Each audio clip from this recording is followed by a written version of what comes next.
Greetings,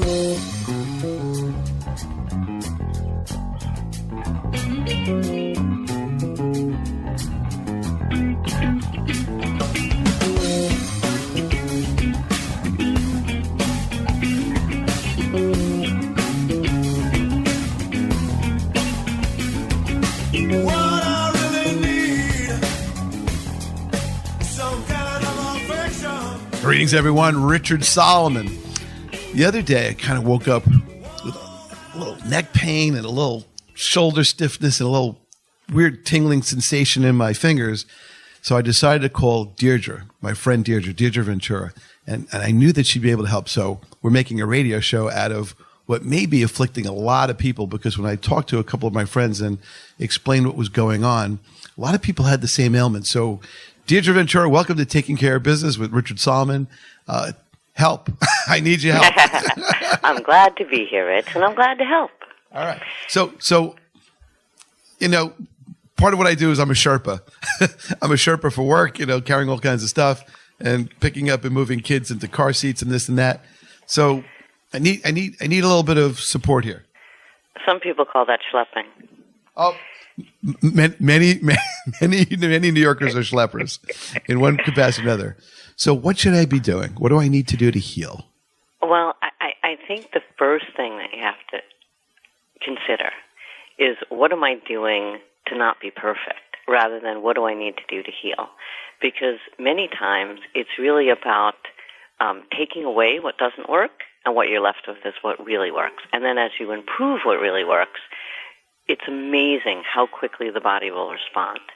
So based on your description, it sounds like you might very well have some inflammation in your discs, in your spinal cord. And that's a pretty common thing. People have, back stiffness, or after exerting or repetitive motion in a particular way, like lifting children who are continually getting heavier and lifting them into car seats. You know, somehow they get heavier faster than our muscles develop. I don't know how that happens. But so the body's natural response is to inflame the area to allow it an opportunity to heal. The problem is our lifestyles don't allow an opportunity to heal, because we're constantly demanding more from our daily activity. And so the good news is it's completely reversible. And inflammation is your body's communication in the form of symptoms. And if you can begin to learn to understand, to read and respond appropriately to those communicating signals, you'll have a wonderful experience with your body. All right. Well, could we start with the wonderful experience? Be thankful that your body's communicating. Okay. So what you want to do is support your activity in the healing process of your body. So you want to eliminate all inflammatory adjutants, let's call them, things that trigger the autoimmune system. So that would include eliminating dairy. One of the interesting things about, like you might say, well, I don't drink milk, or, I don't really use cheese. There are hundreds of hidden words that the dairy industry uses to put in processed food. So the number one thing to do is to really completely, at least for this period of time while you're healing, eliminate all processed foods. That means it doesn't come out of a box. It doesn't come out of a container. It doesn't have a wrapper. It doesn't have any labeling on it. It means it comes out of the earth and you're preparing it. So I know that might sound like a little bit of a shock, but prepared foods are the number one place that you're going to find inflammatory agents. That's going to consider all refined sugars, all wheat, particularly genetically engineered things, some hidden things like soy. Soy lecithin is in a lot of products. And 99% of the time it's genetically engineered unless it's organic. That's going to include dairy. That's going to include meat. It's really quite a long list. I consider the American diet to be called the SAD diet, Standard American Diet. And it's really very supportive of the kind of conditions and symptoms that your body is communicating to you right now. Okay. This is, by the way, this is very much in line with what Dr. Michael Greger wrote in a book called How Not to Die that we had an interview. So this is it's not a shock to me, and he's doing quite well. And in terms of acceptance, because he basically says if it doesn't come basically from your friend the farmer or the orchard guy, you don't want to go from it. Exactly. And we've gotten so far away as a society from true food and true nutritional food. And when you're buying things that are not organic, they're factory farmed, the nutrition in the soil is absolutely, depleted. Void. Yeah. And now your body is wanting to eat more because your body is still asking for the nutrients that it keeps consuming a lot of food to try and find, and it's not there. So what happens is if you actually eat organic food and higher nutritional content food, your desire to eat is reduced because you don't need to eat as much because you have higher nutritional content food. And one of the things that you want to be adding to your diet, and I'm not sure if you're familiar with this, but Japanese yams that are deep grape purple. They're absolutely beautiful. They're delicious in any way that you would enjoy another potato, whether it's a potato soup or mashed potatoes or just, sliced up with some butter and salt and pepper, which if you're going to use salt, make sure that you're not using traditional table salt. I only use Himalayan sea salt, which is 84 trace minerals. In my home, I don't even refer to it as salt. I call it minerals because I don't want my young daughter to confuse salt with what it is we use. And in the form of butter, I actually use goat butter, which has a much smaller protein, much easier for the body to digest, and it's much less gamey than cow butter. And, of course, there's no antibiotics or hormones or anything like that because goats can't tolerate that. So when you're eating purple foods are actually regenerative. So they're going to allow the body to heal, and they're going to be able to reinforce the original divine blueprint of the RNA to tell the cells to replicate themselves in a healthier form than they're currently existing. And as you know, every cell in your body is constantly replacing itself. So you want it to replace itself with a slightly healthier cell than the one that currently exists. You've got to be able to give your body the tools to do that. Now, have you ever had a purple Japanese yam? I don't think so. Well, they're currently in season, and they're currently available at Whole Foods. And they are delightfully moist and have a very kind of like undertone nutty flavor. They have a complex flavor, much, much different than a white or red or russet or Yukon Gold type potato. Much less starchy, and interestingly enough, no glycemic load. Not anywhere the glycemic load of it. Totally safe for diabetics, and delicious and beautiful on a plate. Okay, so when I ask you the following question, this is a serious question. When you use goat butter, is that when under the dairy prohibition, does that count or does that not count? It counts as dairy. It absolutely counts as dairy. Now, on the other hand, I find that if you take small, measurable, results-oriented steps on a daily basis, you actually arrive at your goal. If it feels too overwhelming initially, you're never going to take the first step. So if you upgrade whatever it is you're currently consuming to the highest quality currently available in the marketplace, you're doing yourself a service. If you do nothing, then you can't expect anything to change. I'm wondering why I'm still being able to copy it all. What do you mean? Well, I just think of some of the food that I eat. It's just, Well, what'd you have for breakfast today? Let's see what I have for breakfast today. Let's see. I didn't really have breakfast. I had a little bit of sliced turkey. Well, I consider breakfast the first food you eat. Okay, doesn't matter what time. I had some sliced turkey, which is part of the no meat thing. probably wouldn't work. Okay, so that's an inflammatory thing. It's not benefiting your condition. But what you might want to do is, if you can keep a little journal of each of the things that you eat, just one word, the time of day you ate it, and how you feel before you ate it and after you ate it. So you keep just a little quick diary that you can reflect on. I have food diaries that I recently found from 1970, if you can believe that. Wow. So if you're going to eat turkey, and, it's a choice, Applegate Farms is a good choice because it's organic and there's no sugars or added, strange, do you realize the FDA has approved over 100,000 food additives, none of which we can pronounce, never mind spell? Our body doesn't recognize those things as food. It triggers our autoimmune system. And many of those chemicals wind up being stored as fat. And now you're carrying around extra weight, putting extra stress and pressure on your spinal cord, on your muscle tissue, on everything else. I mean, if you walk around with an extra 20 pounds on, that plays a toll on everything in your body. Well, if people have seen the video of me, they know it's more than 20 pounds. I'll just leave it at that. Now, we need to get rid of that. So I hope that the side benefit of our discussion today will be better living in terms of, less tingling and, muscle issues from the neck and fingers, but maybe a little less in the stomach area.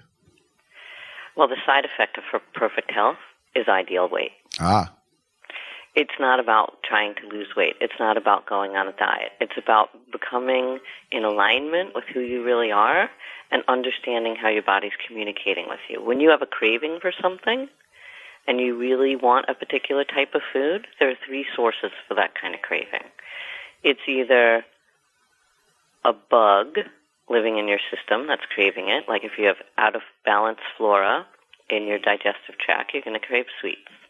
If you are using caffeine on a regular basis, you're going to crave sweets. If you are consuming nitrates and a lot of these other food additives, and particularly meat, and which naturally, even if it's organic, grass-fed, the best quality meat available, even if you had the farm animal in your yard and you processed it yourself and it was kosher and everything else, you're still eating another species' hormones.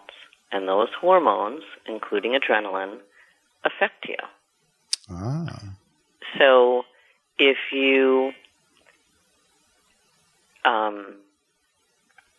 began a food diary, you would start to recognize the kind of reactions. It's like standing next to the edge of a pool. You need to understand where your tolerance levels are at what points in your life and know that they're going to change. They're going to change based on the time of day. They're going to change based on your stress level. They're going to change based on how well you've slept and what kind of condition you are in the moment.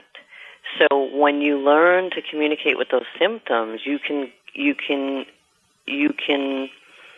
hear, understand, and feel those early warning signs so you can make the adjustment. Food is medicine. You need to learn how to support yourself before you hit the edge of the pool, before you dive in, before you have that surprise event that you don't expect. All right. Wow. So on behalf of the people who have sugar cravings because of flora in the next minute and a half or so, what's our remedy? Well, that is not a single dose remedy. I would say the easiest, simplest thing is to increase organic whole foods. That means things that don't come out of a package. And you will naturally, if you want something sweet and you're craving something sweet, fabulous, go with it. Have a date. Have a fig. Have a plum. Have anything that's whole and fresh, even if it's dried. But not with sugar, not with oil, not with salt. I was going to ask because I do love dried fruit, and I do eat plenty of organic dried fruit. The problem is I always wonder if the sugar in there is not optimal for you. Well, again, it's a balance. So I always you want to look at things on sort of a scale. If you're paying attention to glycemic load and you're thinking out loud about these things, if you're a marathon runner and you're running a long distance, you're going to run out of energy. Dates are one of the best things you can eat because it's compact, it's easy to carry, it's small, it's packed with terrific nutritional benefits. It's also very sweet, so it gives you a lot of energy. I wouldn't recommend that at 1 a.m. before you're going to sleep. Before a marathon, great idea. Eat 1 date, eat 2 dates, eat 3 dates. But if you have that sensation that I need something sweet, have a little bit of Manuka honey, 1/4 teaspoon, have an 1/8 of a date. Put it in your mouth, use it like a hard candy. Enjoy that sensation. Listen to your body, but make the best available choices. Don't grab a ring ding. All right. So for all of those people out there, we're going to take a quick break. Do not grab the ring ding. We'll be right back. This is Richard Solomon. This is Taking Care of Business. Keep it locked right here.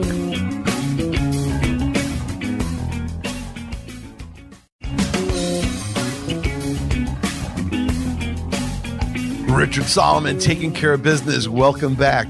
We are talking to Deidre Ventura, and her website is Healthy Living with Deidre, and she has an incredible book coming out. In fact, by the time we have this broadcast hit the airwaves, you'll be able to get a copy of Upgrade Your Life, One Bite at a Time.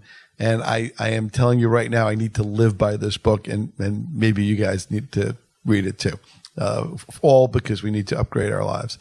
Okay, so if you missed what we were talking about in the first segment and you're just joining us, I was explaining how I kind of have like some inflammatory response issues, meaning I'm getting some tingling and some pain in the neck kind of stuff. And I attributed that somewhat to maybe repetitive, use, being a Sherpa, and all that other stuff. But Deirdre's kind of saying, well, got to look at the food you're eating, and I'm not getting a good report card. So I need better grades. So I'm gonna find out what I need to do to improve, to get extra credit and to do better. So what should my food day look like? I know that what it shouldn't be. And just to recap, why don't you give the recap of all the no's? You want to eliminate all processed foods, all dairy, all meat, all 100,000 food additives in the FDA-approved U.S. food supply. And you want to get back to basics, which is whole, healthy, plant-based diet. That reduces inflammation naturally. Now, there are some vegetables or fruits particularly, that are more inflammatory or less inflammatory than others. But, Rich, I kind of look at it this way. Your body is communicating to you in the form of symptoms that are representing themselves as pain and also as interfering with your enjoyment of your life and your body at this point. So I consider that the beginning of a derailment. So we want to put the locomotive back on the track. Oh, we've already crashed. Well, let's hope there's been no fatalities today. There's wheels up and there's smoke everywhere. All right, so we need to get you back on track. So to get you back on track is going to be a little bit different than what it's going to be like to maintain you. Okay. So first of all, we're carrying around a little extra weight. We have, some patterns or habits that are perhaps not serving us at the moment, and we're taking too many shortcuts. So what we need to do is, first of all, refocus your energy on what's important, reprioritizing your day. So if you get up in the morning and you have to do, you have to be in court, you have to do some public speaking, you want to eat quinoa. It's what Genghis Khan fed his army on. It is a lightweight grain. It cooks in 15 minutes. It has 9 grams of protein, and it gives you long-burning fuel. It will keep you fueled for 4 hours. You won't be hungry. So if that's the kind of day you're going to have, you want to eat quinoa in the breakfast. My daughter loves it with pesto. That's the way she likes to eat it. You can have it with, vegetables, Italian seasoning. You can it's like a rice. You can send it in any direction you want. The next thing I would do, because you're away from the office a lot of times, is you want to start juicing. That will get you on track much faster than anything else. So you want to start buying a lot of vegetables and juicing them. Throw them into, juice jars or mayonnaise jars or anything you can. Throw a cooler into your car, and you're going to be consuming that all day.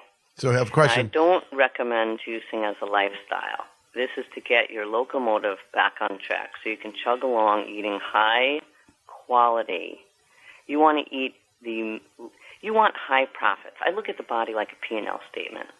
You want high profit, low cost to process foods to give you the highest nutritional punch with the least amount of energy exerted.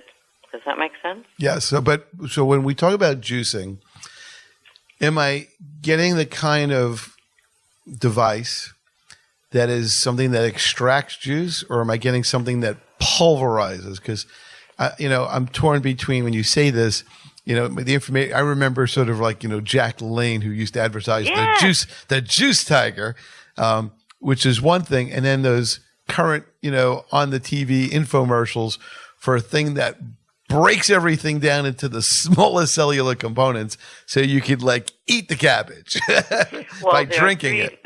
There are 3 different kinds of juicers, okay? There's the old-fashioned glass kind, that you just squeeze the orange over it, right? Yeah. And then there's the Jack LaLanne kind, and then there's the masculating kind, which is essentially just choose all the food. So the number one best one is going to be one that doesn't discard anything, that you're consuming the fiber along with whatever it is you're juicing.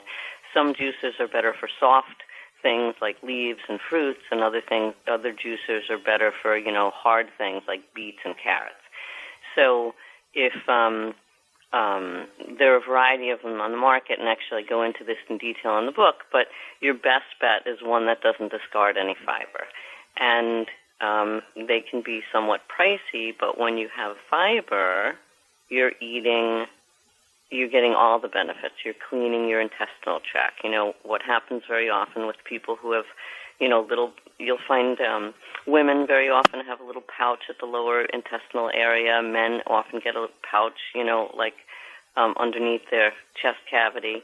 And sometimes that looks like a beer belly or pregnancy. That's all inflammation of the intestinals. What's happening is food stuck on the intestinal lining is preventing the ability for you to absorb the nutrients of the good foods that you're eating, because the bad foods that you're eating are now actually rotting in your digestive tract. Wow. So you need to clean all that out, and fiber's going to do that.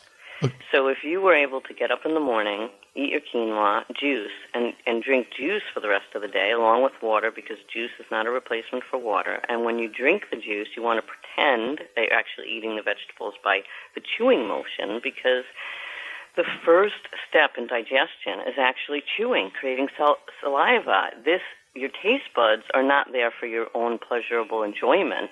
They're there to tell your digestive tract what foods to expect and what enzymes and bacteria to get ready in order to digest it. Nobody wants a surprise party every 2 hours.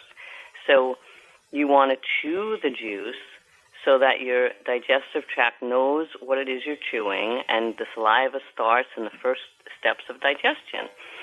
Now you chew as much as you possibly can before you swallow the liquid, and you're getting, a supercharged amount of living enzymes, because it's raw food. You're getting a powerhouse of nutrition, particularly if you're using organic vegetables and you're making good choices for your particular system or situation at the moment.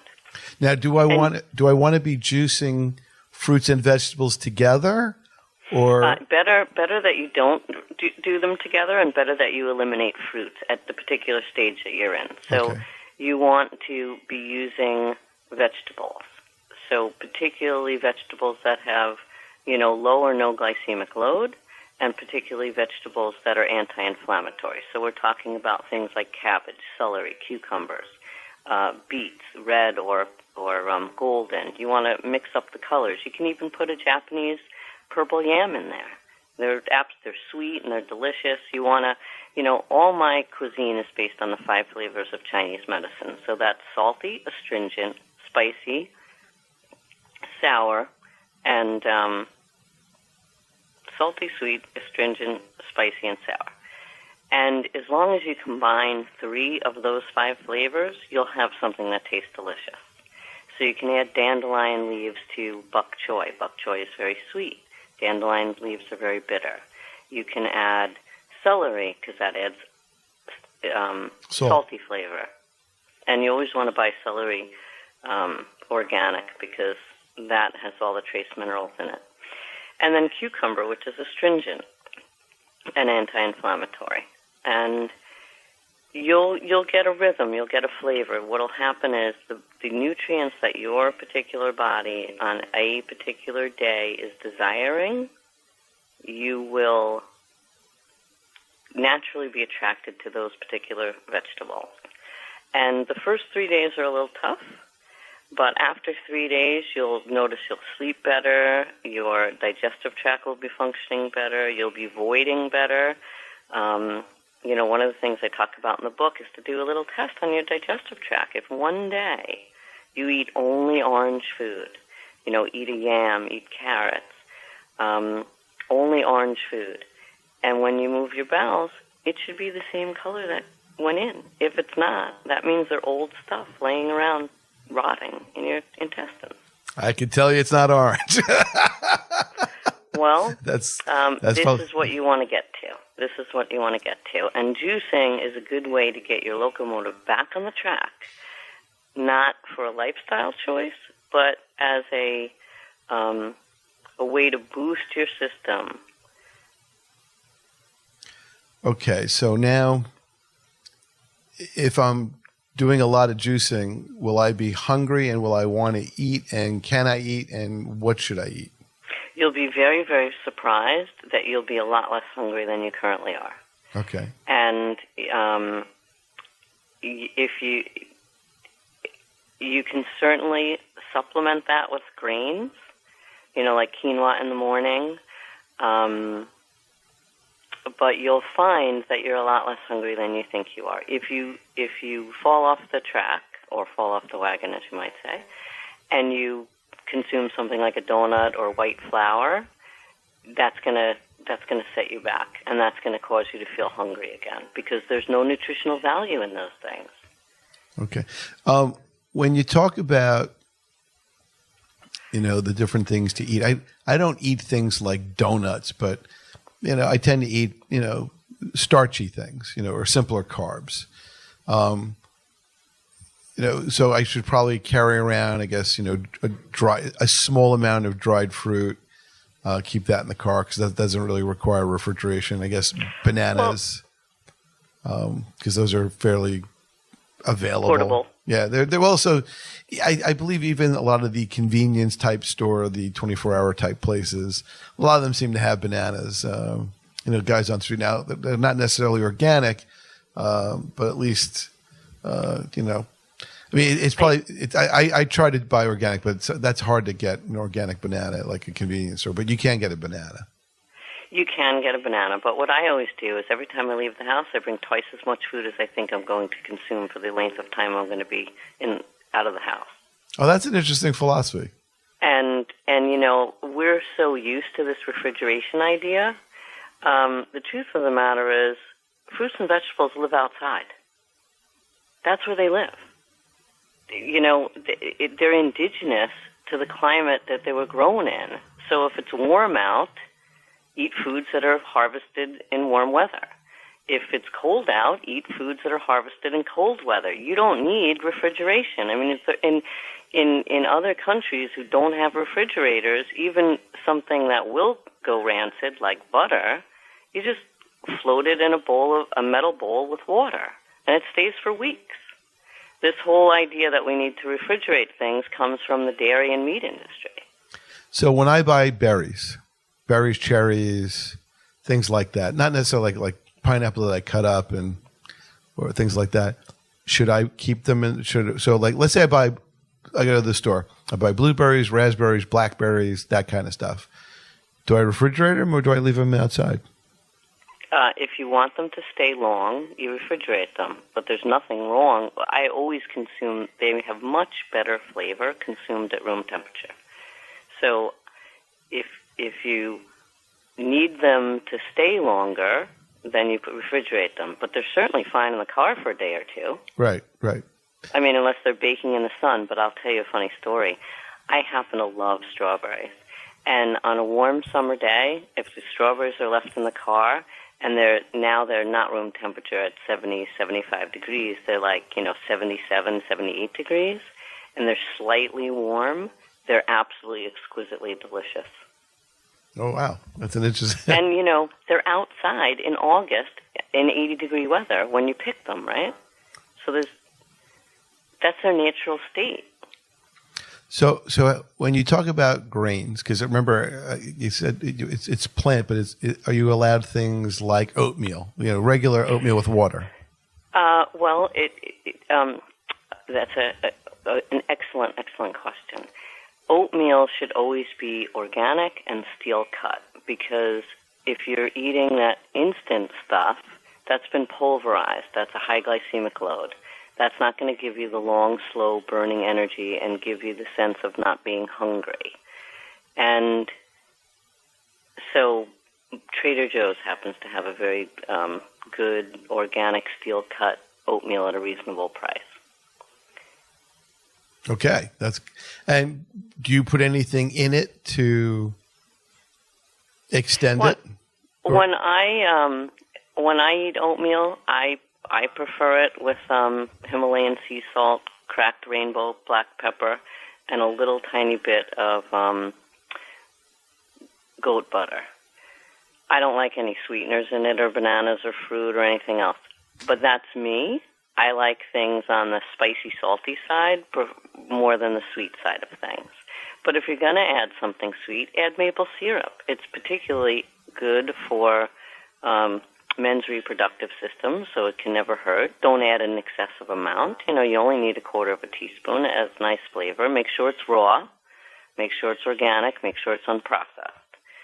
And, if you want to go on the sweet side of things. How do you feel about cinnamon?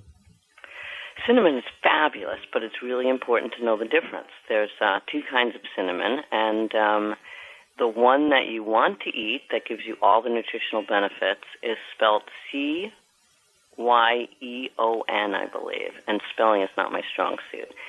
The other kind of cinnamon, which is the kind of cinnamon you'll find in all the grocery stores and all the food products, is the toxic version of cinnamon. So how do I find the good version? Where would I buy that? Simply Organic is a company that C-Line, and I'm not sure how exactly to pronounce it, is the correct kind of cinnamon to buy. And it's labeled right on the label. If it doesn't say that and it says plain cinnamon, leave it on the shelf. I believe Whole Foods carries Simply Organic. Yes, in little glass bottles. Yes. Okay. And it's available on my website as well. The website is?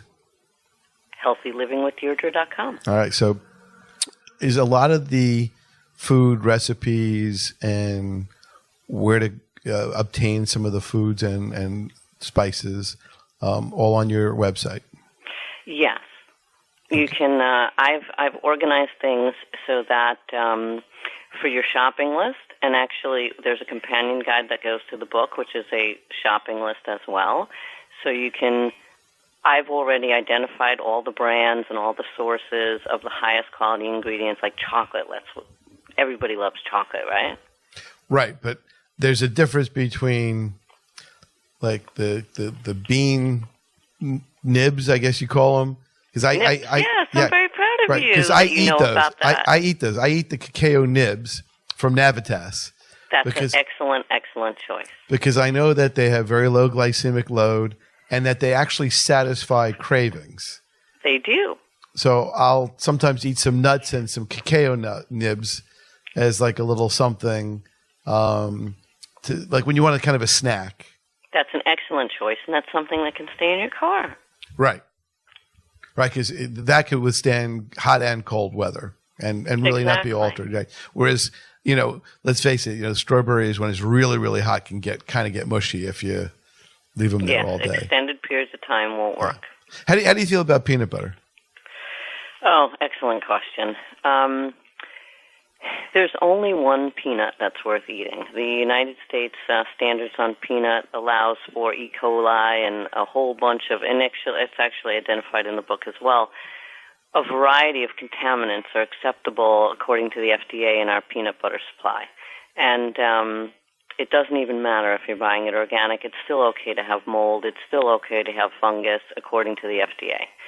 So the only peanut that's worth eating is wild, raw Brazilian peanuts. They are unadulterated. They are fabulous. They even look pretty. They don't look like the traditional peanut. They're a beautiful, like, maroon stripe with white. You've never seen a peanut like that. I've never seen. Where would I buy that? You can get it on my website, and it's produced by a company called Sun Foods. Wow. And they're wild, organic Brazilian peanuts. Are they from the rainforest? If you want to make peanut butter, make your own. Wow. All right. Speaking of making your own, we need to take a quick time out. We're with Deidre Ventura, who is going to help us heal ourselves through good nutrition. She has a wonderful website and a great book. We'll be right back. Keep it locked in at Taking Care of Business with Richard Solomon. Be right back.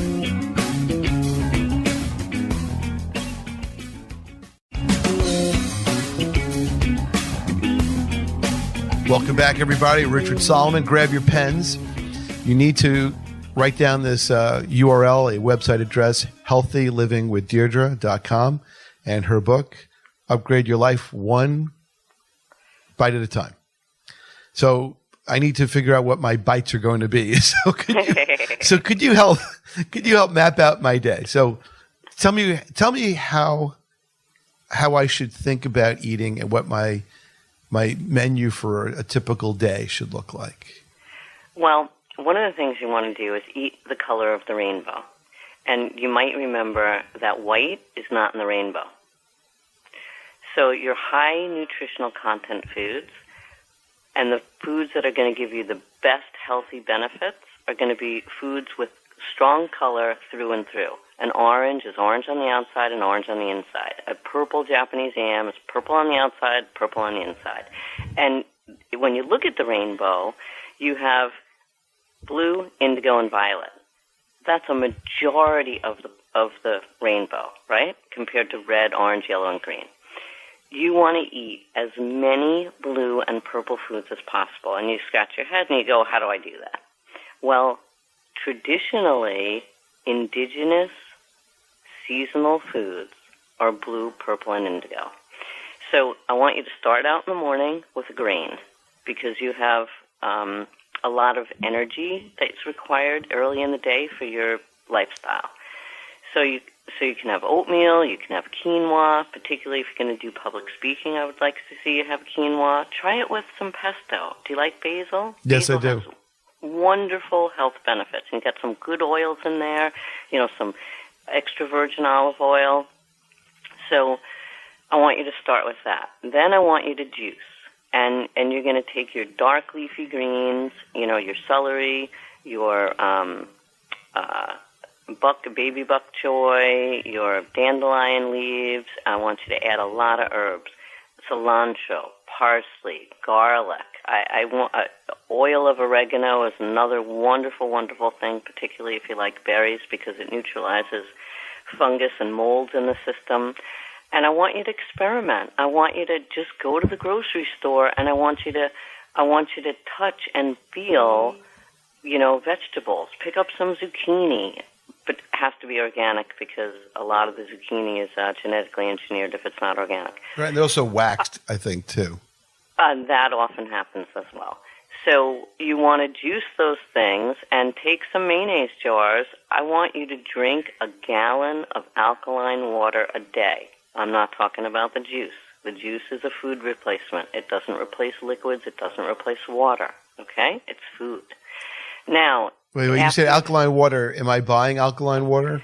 You can either actually talk about this in the book, How to Make It Yourself. You can buy it from a place like Fountain, which is a franchise concept that sells alkaline water, or you can buy a reverse osmosis water filter system and make it at home. And there's a couple of other ways to do it as well. But you want to drink alkaline water. So now you've had your grain in the morning, which will carry you for 4 hours. Now your lunch is going to be the vegetable juice that you've made, and you're going to experiment and change that up every couple of days. And then I want you to have snacks in the car so you're not tempted for, less than desirable products that are available. I know that, corner. Speaking on behalf of many people, including myself, when you have that sort of like snack attack, that's when the judgment of I need to eat good somewhat gets lost. Of course it does. You're in stress mode now. You should never be preparing food when you're hungry, and you should never be scrappling to find food. You've always got a plan. You plan everything else in your life. You've got to plan your food accordingly. So plan your day where you've got snacks in the car. You've got your cacao nips. You've got your berries. You've got your, banana or pear. Pears are particularly good to carry in the car as well. And you've got your, wipes and your napkins so that your fingers don't get sticky. And is dried food okay? Dried food is fine, but you always want fresh. Okay. Your best bet is always going to be fresh. It's certainly not a bad alternative. It's a whole lot better than a Hershey bar, but fresh is always going to be the best. How do you feel about freeze-dried? Well, then increase your water intake because all the water's been removed. Again, freeze-dried is going to be better than dried. Fresh is always going to be best. And if you can go outside and pick it yourself, that's going to be the best. Do you know apples in the grocery store can be, if they're stored well, can be up to a year old by the time you're eating them? Well, I always wondered. I wanted to ask you because we seem to now have apples available all year long. Now, I know that they're grown in faraway locations and they're either shipped in by boat or plane or who knows what, or long-distance truck. But sometimes I see apples from Washington State, and it's sort of like May. And I know that apple season tends to be, the fall, September, October. Well, at least you're connected to knowing when apple season is. Well, no, because I like to go apple picking, and and the kids love apple picking. Do you ever notice that nobody ever takes their kids to a slaughterhouse? Yes, because the nightmares and the explanations would be just too much. There's a reason you take your kids apple picking. Right. That's what I'm trying to say. Yeah. So it's true. If apples are stored properly, they can be consumed up to a year later, and most people won't notice the difference. But that doesn't mean it's in your best interest nutritionally or energy-wise to eat food that's a year old. It's been disconnected from its life source, the tree, and the soonest you eat, the best case scenario is you climb the tree and you eat the apple while it's still attached to the tree. But not many of us have that kind of lifestyle. Right, but I do notice that when you go apple picking and you eat an apple in the car after you've, paid for your big bag and you want to see what you ate, what you purchased, they tend to be very juicy, very crunchy, and they have a much better taste, Of course. Yeah. It's fresh. Yeah. Fresh is always it's always going to be the best tasting and the highest nutrition for a variety of reasons. There's nothing wrong with stocking your car with, the convenient foods so that you're not starving, so that you're not hungry, so that you're not tempted to make inappropriate decisions for your best interest and what your goals are.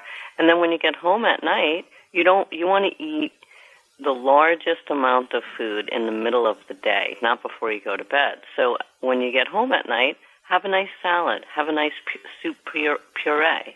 If you want something a little bit more exotic, have some zucchini pasta. I don't know if you're familiar with that. You take a zucchini and you slice it with a potato peeler into what looks like linguine, and then you stir fry it with a little olive oil and tomato sauce. It literally takes 6 minutes to make it.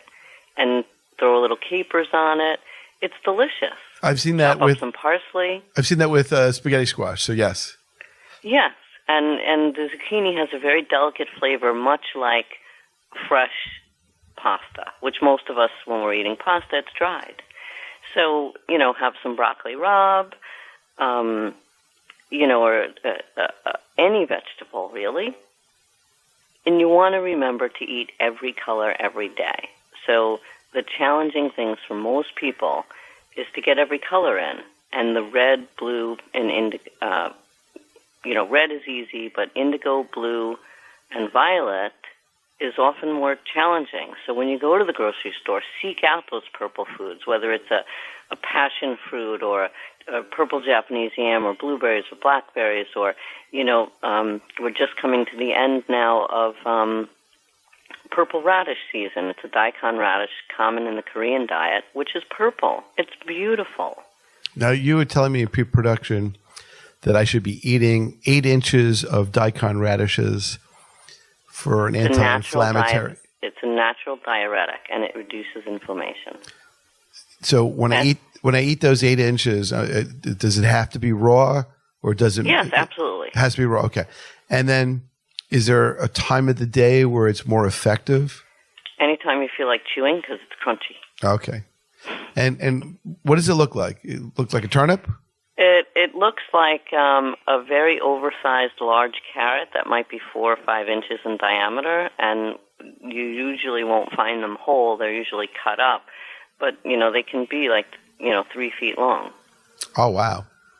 So when I get and for how long of a period should I be eating the daikon radishes every day? And for how long should I eat them to get started? You don't have any inflammatory conditions anymore. Do your feet or ankles ever get swollen, or your knuckles or your fingers? No. Well, that's good. I think I do a lot of repetitive typing, so sometimes the knuckles, but I think that's more from the typing than from other things. You got to type new words, Rich.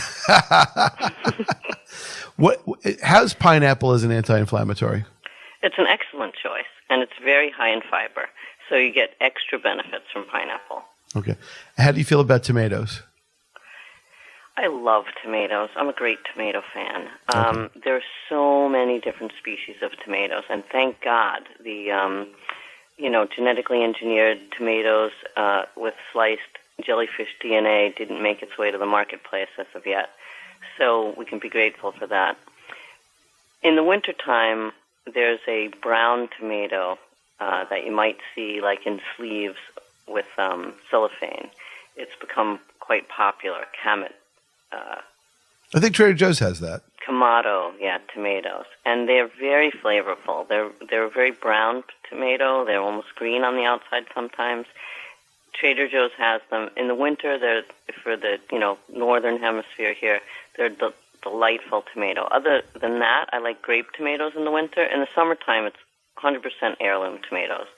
The pear-shaped tomatoes, the yellow ones, and I love heirloom tomatoes. The funny, ugly, bumpy ones. Yeah. Yeah, they're really delicious. So, just shifting over for a related topic, I have a little garden in the yard. What should I be planting this year? What does well in our area of the world to grow? Well, I have an approach to gardening. I call it the plant and pray approach. I like low maintenance things. I don't want to weed. And the stronger the funny thing is, the more nutritional value in the plant, the stronger the plant is, right? So why are we babying our plants? Just plant, pray, and hope for the best. Water occasionally. The strong plants will survive. So I like to grow things that are either expensive in the marketplace or perish quickly. So that would include cilantro and all your herbs. I grow 8 different kinds of basil, Thai basil, cinnamon basil, lemon basil. And I use a lot of basil in all my cooking, and parsley, because it just grows like a weed. And you just run outside and clip it.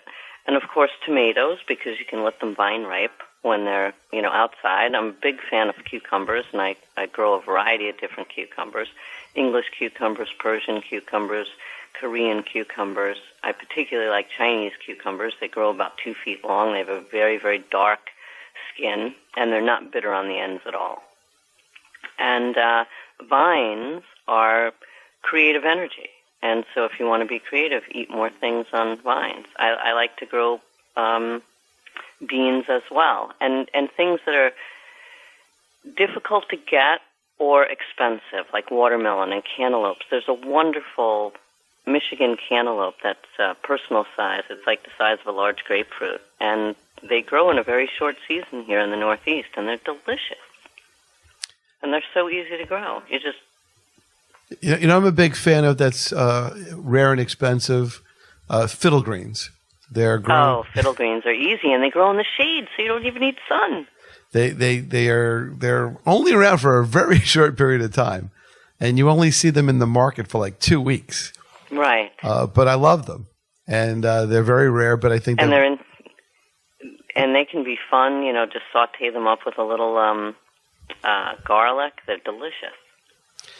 So what are the? Well, we're going to run out of time here, but maybe for the next segment, what are the good quick meals like you were talking about? You take zucchini, you saute it, you put a little garlic on it and some spices, and then you got yourself. You're like basically like your spaghetti and tomato sauce. Right. What other things do you recommend as quick, short? I'm a big fan of soup because you can make a pot of soup, and whoever walks in the door hungry, you just heat them up a bowl of soup. So I like red lentils a lot. They cook in 15 minutes. You always, when you make a soup, you always want to start with a vegetable bouillon, high quality vegetable bouillon, which I recommend in the book, onions and celery. And then you can take it in any direction you want. Like today I made cauliflower soup. And I fed it to a variety of different people, none of which could identify that it was made out of cauliflower. Yeah. Because it feels like a potato soup. So in the last minute or so, because we're going to run out of time for our FM broadcast here, but we'll continue.